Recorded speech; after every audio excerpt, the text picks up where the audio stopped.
Now, Professional Muse answering your questions. What is a professional muse? The dictionary defines a muse as a guiding genius. I define a professional muse as someone who gets paid to be their absolute most authentic self. How do you get paid to be your authentic self? It's code for self-actualization. Layman's terms, finding your purpose, following your bliss. It's a lifelong journey. My goal is I do what I want, when I want. This started as a 10-year commitment to self-love and self-actualization. We're in year 10 for me, end of 2026. My thesis statement was to sell my presence. Professional Muse happened to be the vehicle. How do you sell your presence? I define presence as a combination of your time, perspective, and energy. How do you sell your time? Pretty easy. Most people charge hourly for something. How do you sell your perspective? Could be your expertise. You're a consultant. That one should be easy to understand as well. How do you sell your energy? An example of this could be an artist who sells a painting or a song. That is one way for them to put their energy into a tangible object and then sell it. My presence is a combination of time, perspective, and energy. One of the things I do for my clients is be present, literally be present. Am I a sex worker? No, there is a clear line between sex work and being a professional muse. I'm pro sex work, however, it is not a legal business structure globally, so I can't promote it. Muse can also be a way to define a relationship dynamic between two people. It doesn't have to be professional. Sexual energy and creator energy are the same source. A grown adult can channel that inspiration and energy into something else besides fucking. How does it work? I gravitate towards people who mirror me. For example, their learning styles are probably similar to mine. I do best by observing and watching and listening instead of studying a book. Think about how kids watch and learn from their parents' actions more so than their words. Some people know that they learn better through watching people's actions. So I inspire people to be their authentic self through my actions, through just being me, being my most authentic self. So what do I do with clients? I mean, I keep saying I sell presence, and one of the things I do is I am being present with them. That's what I'm doing. Another thing, creating a safe space for them, witnessing, being a witness to their process. Sometimes I document it on 35mm film or digital. That's my own thing because I love to do it. Doesn't mean if you're being a muse, you have to do the exact same thing. I'm doing what I love and I get paid to do it. Sometimes I feel like I lean more into the healer aspects of me. There's so many different things it can cover. Professional muse is a good umbrella term, piques their interest, starts that conversation. It's always dependent on the individual. And again, it's all about being your authentic self. So just be you. I'm the type, I'm very chill. I don't like going to parties and big settings. I'm very one-on-one. That's what I'm doing. I'm hanging out, I'm smoking. Maybe we get some food, maybe we talk, maybe we don't. I go with the flow. I'm very easy breezy.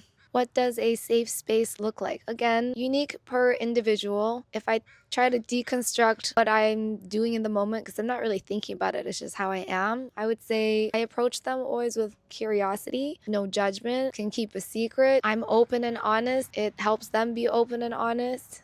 I'm very fucking honest. I'm ADHD. I genuinely want to listen.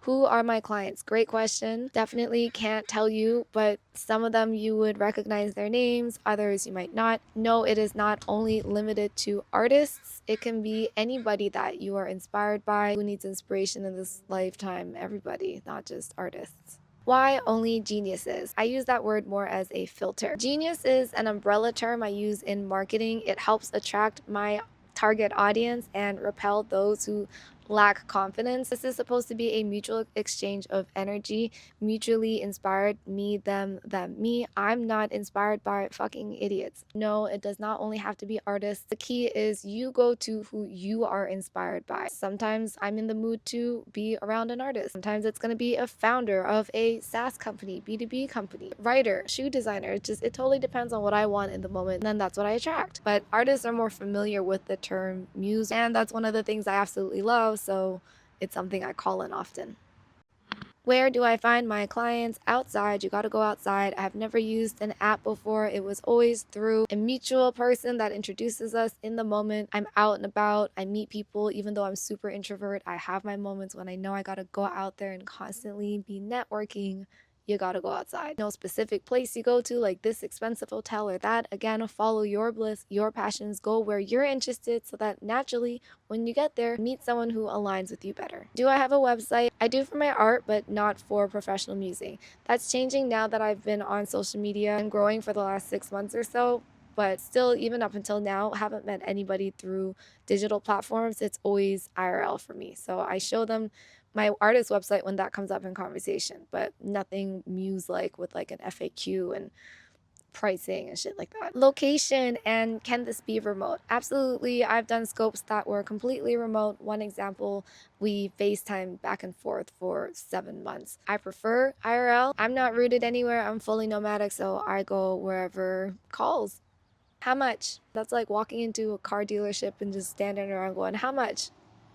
It fucking depends. What kind of car do you want? Of course, it's different per individual. I will say I'm in the luxury price bracket. Have I done things for free? Absolutely, especially in my younger years. Would I still do things for free and on a sliding scale? Yes, ultimately it is per individual. Because this is still hourly based and finite, I don't usually do things on the lower end of the price spectrum anymore. Price is up to you. There's no rules to this. Whatever you think you're worth and whatever inspires you to do your best. What is my vetting process for clients? Number one, I just got to meet them, be in their presence, feel their energy, make eye contact with them, talk to them for a couple minutes. I'm very intuitive, very sensitive. 50-50, I might be familiar with their work and already love it, or I might not. That can have a swinging factor. Do they have a budget for it? Are they respectful? Generally, we always have a couple people in common, mutuals. Is there a structured vetting thing? No, I go by my intuition. How did I get into this? The first goal was to commit to a 10-year journey of self-love and self-actualization. That was the only goal. Had to do a shit ton of inner work. Did ikigai, figuring out what are my natural gifts, what brings me joy, what can I offer the world, what is the cross section of all those things. Final answer became Professional Muse. Built it out for a good 5 years actively under that brand concept. Here we are. Why don't I stop being a muse and start being an artist? Who said I haven't been doing art this entire time? Muse was birthed from the perspective of wanting to commit to a body of work for 10 years. My art is usually what piques my clients' interest in the first place. Word muse might not even come up. They can decide that on their own. I never said that I only do musing. It's just what I focus on talking about on this channel. Do I do anything else besides being a professional muse? Definitely talked about art in the previous video. In addition, was a personal brand architect. Still kind of am. I don't really like these titles end of the day. Like I do lots of things and what I do isn't my identity, but English is a very limited language. That's a tangent. BFA in graphic design. I am a storyteller. I'm a great designer of process, not designing like logos and shit. That stuff is so boring for me. I would rather design a person's process or a business's process. Design is a transferable skill. I do lots of things. How old am I? The price of my blueprint is $19.91. I'm currently 35. 100% Korean blood, Canadian passport, American phones, nomadic, manifesting generator, Aquarius sun, Libra moon, Gemini rising, INFJ personality type. Can a neurodivergent person do this? I am so biased. I'm odd HD. I think we have the most advantage in doing this. Yeah, absolutely. Better than neurotypicals. How many of my clients are people on the neuro spectrum? I'm late diagnosed. I feel like I don't know enough to make an assessment of a bunch of things that have happened in my past. Also, once a chapter is closed, it's very much closed and I almost can't remember. I discard a lot of the memories. And it would be so much energetic work to go through a Rolodex and think about rough guess, including not just being neurodivergent on like an autism type thing, but bipolar and all that. I don't know, probably like almost all of them. All of them. Like attracts like, so I'm sure I attract more of those people. Definitely had a pattern of attracting narcissists beforehand. That is something I had to work through and figure out. Being diagnosed really accelerated everything for me in the best way possible. How do you guarantee inspiration? You don't. Well, at least I don't. If anything, I guarantee to increase the quality of somebody's life. A byproduct of that most likely will be inspiration. It's more indirect. I don't think that hard about it. I've noticed a pattern in my life when I'm being very honest and authentic and I'm talking my personal stories or my art, one and the same. People often respond with something very personal. It helps them open up. Not so serious. The people I work with, we're all quite laissez-faire and like, let's just have a good time, see where it goes. Maybe inspiration hits 10 years from now. I'm not waiting around to find out. How do you dress to be a professional muse? Being a muse is all about being your authentic self. You dress exactly how you want to dress, however makes you feel the most confident and sexy and all that shit. It's not about showing a bunch of skin. If anything, sometimes showing less is more because it's a bit of a tease.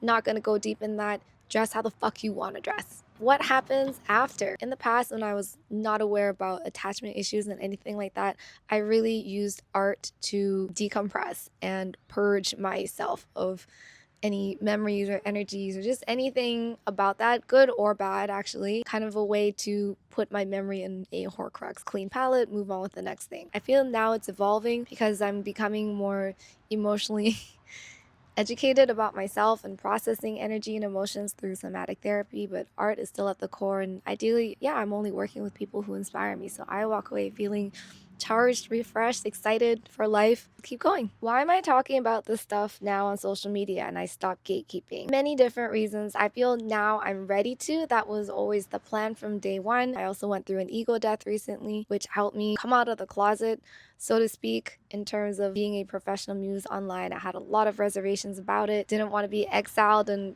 called crazy by my community. I was very in my head about the judgment. Turns out the response has been more than positive. I'm super excited, glad I took the risk. There's something in me that says I just need to put this out there as well. I can't quite explain it, but I'm following that instinct. And this is a form of my art. So as an artist, like I gotta do it. I get this question from many people in my DMs about starting an agency. I'm not interested in it, especially right now, because musing, or a form of musing, which really taps into that creative energy that is connected to sexual energy, doesn't mean you have to act on it. However, I don't want to be at risk of being a madam or a pimp, even though it's not meant to be. Shit can happen. I don't want to be responsible for a bunch of employees like that. I'd rather give you the information and you spread your wings and fly. That's what I say now. Who knows? Maybe I change my mind in the future, but very low chance of that. Will I ever retire being a muse? Well, if you've followed this series, then you know that muse is more code for self-actualization. Maybe the character, the alter ego, the skin will be less prevalent in my mind someday, but the goal is to always follow the path of self-actualization ultimately. So no. Who inspires me? So many people. Number one, of course, my clients, because it's a mutual exchange of energy. They got to inspire me first. Sometimes I'm inspired by a flower. Actually, every day I'm inspired by flowers. I could make a whole series going off on tons of people. Something all these people have in common, however, is they're very intelligent in some shape or form. They have tapped into their intelligence. They're very driven, very ambitious. Oh, and they're all very attuned with energy. They understand that whole world. It's not weird to them. Who can become a muse? Everybody, and yes, the men too. I just don't target them on my social medias because my lived experience is as a woman, and I also feel women are more naturally aligned with certain things about musing. People who are very tapped into their feminine energy. Tips for getting started. Number one, this is a mindset before a job. Your focus should be you always. Increase your self-love. That was the biggest key of unlock for me. More self-love, more self-love, more self-love. Then comes self-actualization. Yeah, good luck.